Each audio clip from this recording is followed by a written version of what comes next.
Le sauvetage se poursuit. Les secours ont évacué ce lundi 4 autres jeunes footballeurs coincés dans une grotte inondée de Thaïlande, atteignant un total de 8 des 13 victimes sauvées pour l'heure. 2 jours, 8 sangliers sauvages, a écrit les commandos de marine thaïlandais, au centre de l'opération de sauvetage, sur leur page Facebook, utilisant le nom de l'équipe de football des enfants, les sangliers sauvages. Le chef de la junte au pouvoir attendu sur place, le chef de la cellule de crise, Narongsa Kosotanakorn, avait promis en début d'après-midi de « bonnes nouvelles » pour « dans quelques heures ». Le chef de la junte au pouvoir en Thaïlande depuis un coup d'État en 2014, le général Prayut Chan-o-cha, était attendu sur place en fin d'après-midi.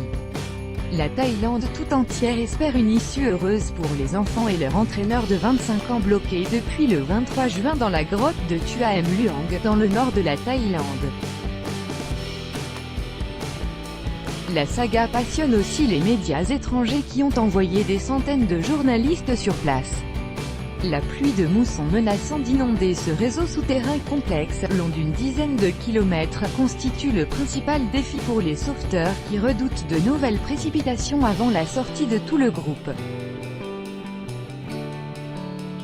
Des visites bientôt autorisées. L'équipe de football des sangliers sauvages, 12 garçons de 11 à 16 ans et leur jeune entraîneur, avaient passé 9 jours dans les tréfonds de la grotte avant que de plongeurs britanniques ne réussissent à les rejoindre en début de semaine dernière.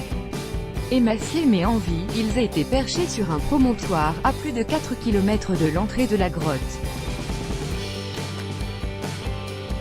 Dimanche, 4 garçons ont revu la lumière du jour, grâce à des plongeurs expérimentés qui les ont guidés le long d'un parcours tortueux, marqué par des portions inondées et étroites, en particulier un passage très difficile à franchir dans lequel il faut se faufiler et qui est le cauchemar de la cellule de crise.